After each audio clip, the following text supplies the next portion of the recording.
Então, a partir desse vídeo, né, eu acho que a gente pode pensar algumas questões, né? Se a questão está realmente com as drogas em si, né? Da gente entender que as drogas, né, são essa relação com as drogas é um construto histórico, né? E nem sempre as drogas foram vistas como algo que precisa ser erradicado da vida social, né? E de que, como o Henrique bem falou, né, é o capitalismo que vicia e proíbe, né, as drogas, né? E aí a gente vê de como também há essa produção em relação às drogas, né? A gente vê aí como a questão da criminalização da maconha, né, ela foi produzida, né? A maconha, primeiramente vista como uma droga de imigrantes mexicanos, né? E a maconha como aquilo que ia espalhar crime, violência, né? A erva de Satã, né? E aí a gente, quando chega agora nos momentos atuais, né, a gente começa a pensar outras questões também. A gente vê o Prozac, né, como o Prozac ele foi produzido no início da década de 90, né, como a pílula da felicidade, né, e de como hoje em dia todo mundo toma um benzodiazepínico, né, para se acalmar, para não sentir, né, para não pensar sobre seus problemas, né. E a Ritalina também hoje, né, no século XXI, que é a medicação prescrita aí à torto e à direito, né, para as crianças, né, nas escolas, para que elas fiquem calminhas, quietinhas e comportadas. A gente vendo os últimos acontecimentos, né, que tivemos aqui, principalmente em São Paulo, no Rio de Janeiro, a questão da internação compulsória, vou trazer um pouco desse panorama, né, e do que é isso que significa, né, como as drogas têm sido tratadas atualmente no Brasil, né, e os usuários de drogas, né. A gente vê no início de julho do ano passado, né, em 2011, um vídeo circulou na internet, né, com uma criança pedindo socorro na varanda da Casa Viva, né, uma instituição que fica na Rua Alice, né, no bairro das Laranjeiras, no Rio de Janeiro. Né, essa criança ela é uma das várias crianças que foram recolhidas compulsoriamente, né, do Rio de Janeiro, internadas, né, na Casa Viva. Né, então, a partir daí, a mídia explode de noticiários e entrevistas. Né, todos comentam da epidemia crack, como contê-la, como evitá-la, como não falar mais dela. Né, lembrando que o crack, né, é uma droga surgida nos anos 80, né, como um modo que as pessoas começaram a encontrar de consumir a cocaína, né? O crack é um subproduto da cocaína, né? Então a cocaína estava naquele momento e ainda né, atravessada por um glamour, né, e apenas voltada para a população dos estratos sociais mais altos, né? Então, e bastante cara, e aí o crack vem como um subproduto no sentido de baratear e de corresponder à população mais pobre, né, que queria consumir. Né? Então, foi uma estratégia criada para dar conta disso, desse consumo.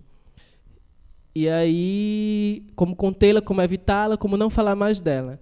Né? E se inspirando nas UPPs, né, na União de Polícia Pacificadora, a Secretaria Municipal de Assistência Social do Rio de Janeiro estende a ação para os adultos, né, permitindo o uso de armas não letais, como sprays de pimenta, caso os viciados se utilizem da violência. Né? E aí, em 3 de janeiro de 2012, aqui na cidade de São Paulo, né, a gente vê a Operação Centro Legal, na região da Nova Luz, com o objetivo de dar continuidade à ação integrada Centro Legal de 2009.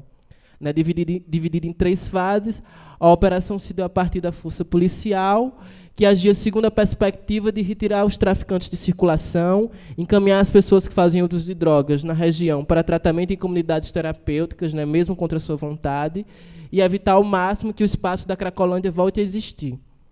Né. Este ocorrido ele mobilizou a opinião pública e entidades em defesa dos direitos humanos. Né. Uma nota do Conselho Federal de Psicologia, né, que repudia a ação, define-a como a operação dor e sofrimento, né, por utilizar-se da ostensiva policial, né, por violar direitos humanos de pessoas já fragilizadas e por contrapor-se, né, uma política de drogas e políticas de saúde que fortaleçam a rede pública de atenção a pessoas que usam drogas.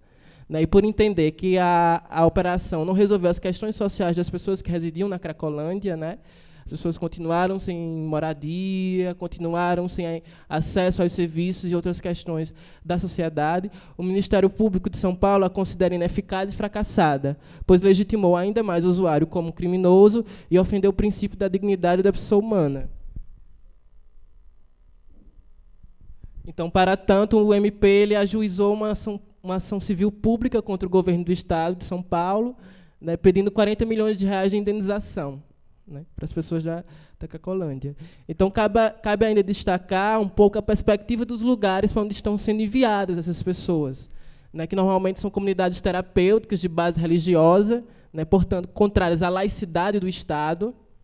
Né. Nestas também não há nenhum tipo de exigência com relação a uma formação profissional, mesmo que toda formação profissional seja questionável, né, voltada à questão das drogas. Segundo o Marcelo Kimati, né, ele coloca que utilizar-se do argumento de legitimidade das comunidades não quer dizer o mesmo que incorporá-la à rede de saúde mental, sem saber ao certo para o que elas servem ao SUS, o Sistema Único de Saúde.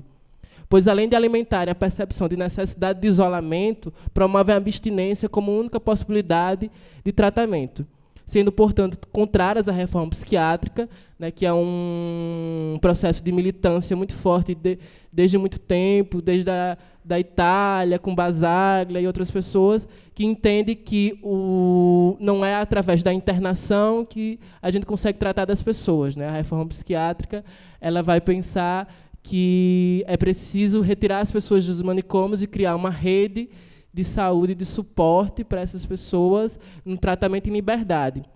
Então, esse tipo de tratamento em comunidades terapêuticas, elas então estão contrárias à proposta da reforma psiquiátrica e à redução de danos.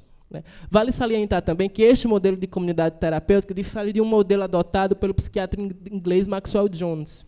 Né? O Maxwell Jones é um psiquiatra que, na década de 70, ele empreendeu o projeto das comunidades terapêuticas, e o Maxwell Jones ele tinha uma perspectiva de construir uma cultura terapêutica. Né? Não havia a ideia de exigir das pessoas um jeito único de ser, né? Nem exigir delas que só Jesus salva e aí elas vão ser curadas, né, da sua questão, mas de oferecer o máximo de possibilidades para que a pessoa possa ter insights sobre o melhor modo de conduzir sua vida, de pensar sua relação com as drogas. Né?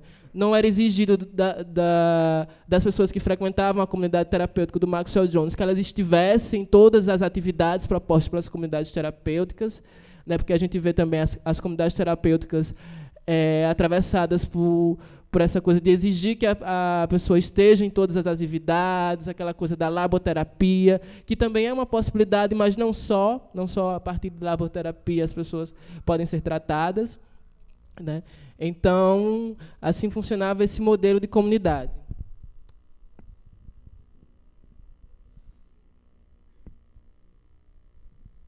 Né? E quando a gente tem a produção de uma epidemia, né, a gente acaba produzindo a ideia do urgente, né, do gravíssimo. E quando se está diante do gravíssimo, a gente aceita qualquer coisa. Então, é preciso que nós aos poucos, e na nossa luta cotidiana, na nossa militância, estejamos pensando outras alternativas para dar conta dessa questão. Né? Alternativas que respeitem a singularidade do usuário, que respeitem o direito dele de consumir drogas, né? Como o Henrique falou, uma pessoa obesa, ninguém sai prendendo uma pessoa porque ela tá gorda, né? Mas vai se trabalhar junto com essa pessoa o melhor modo dela lidar com a alimentação. Então, se uma pessoa está sofrendo por causa do uso de drogas, né? E frise bem, se uma pessoa está sofrendo por causa do uso de drogas, porque muitas pessoas usam drogas e não estão sofrendo. Inclusive, pessoas consomem crack e têm uma vida normal.